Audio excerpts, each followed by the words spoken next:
हम जड़ जीव विद्या के माते, बाभन जाति बुद्धि में राते। हम बामण जात है, हम तो जड़ विद्या के मतलब में जानने वाले हैं, हम चेतन विद्या को जानते नहीं है, हम तो लोभी लालची है, क्रोधी है।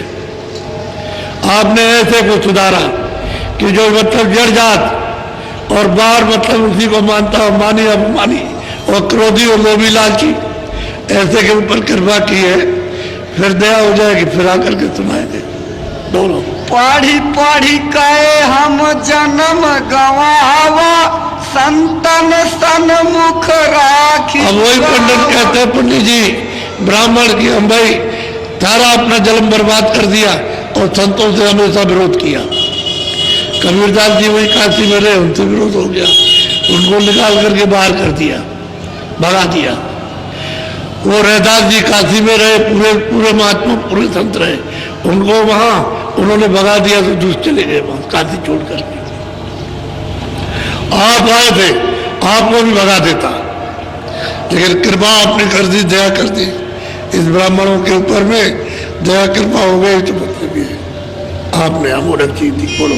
मैली बुद्धि ज्ञान मति छोटा, संतन से मन राखा मोटा। अब वही पंडित कहते हैं कि मेरी ज्ञान बुद्धि यानी मेरी मति बहुत छोटी है और संतों से हमेशा दुराव किया, संतों से हमेशा छुपाए, उनके संग लौटी गए, उनसे विरोध करते रहे, अपना रोजी रोजगार चलाते रहे, खाने पीने का बस यही था और हमारा कुछ नहीं था।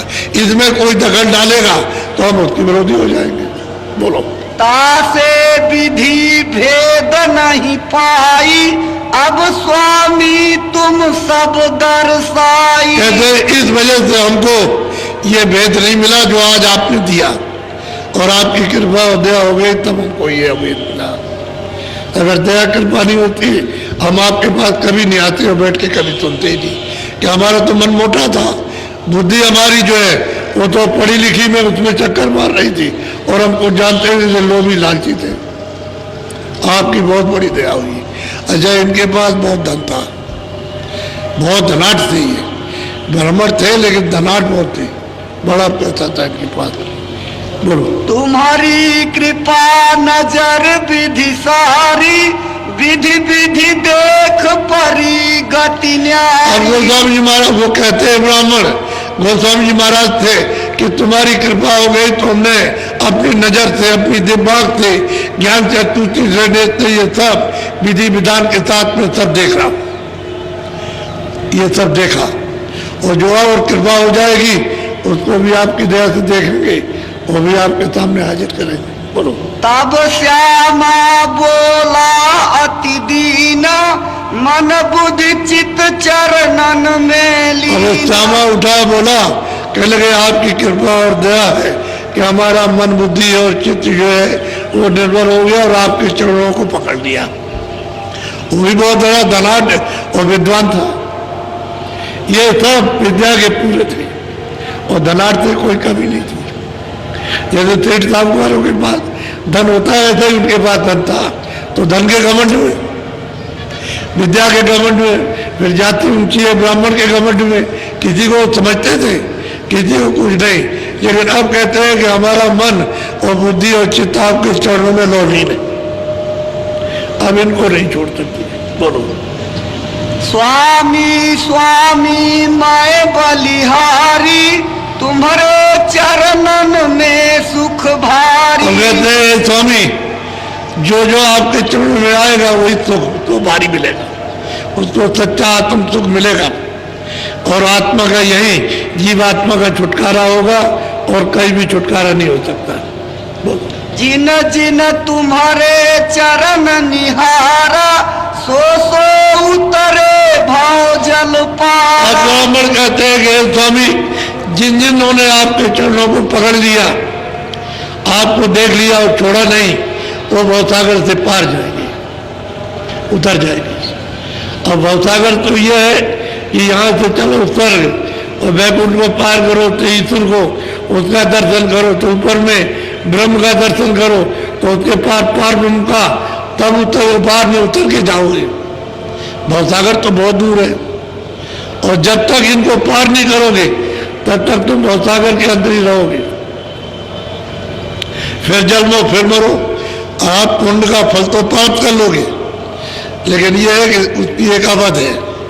जैसे 100 बरस आपको रहना है तो आपको कहा है भाई 100 बरस रहो, आप रह सकते हो कोई आप, लेकिन अपनी सांसों की पूंजी जल्दी जल्दी तुम खत्म कर दोगे तो आपकी आयु कम हो जाएगी, जल्दी चले जाओगे।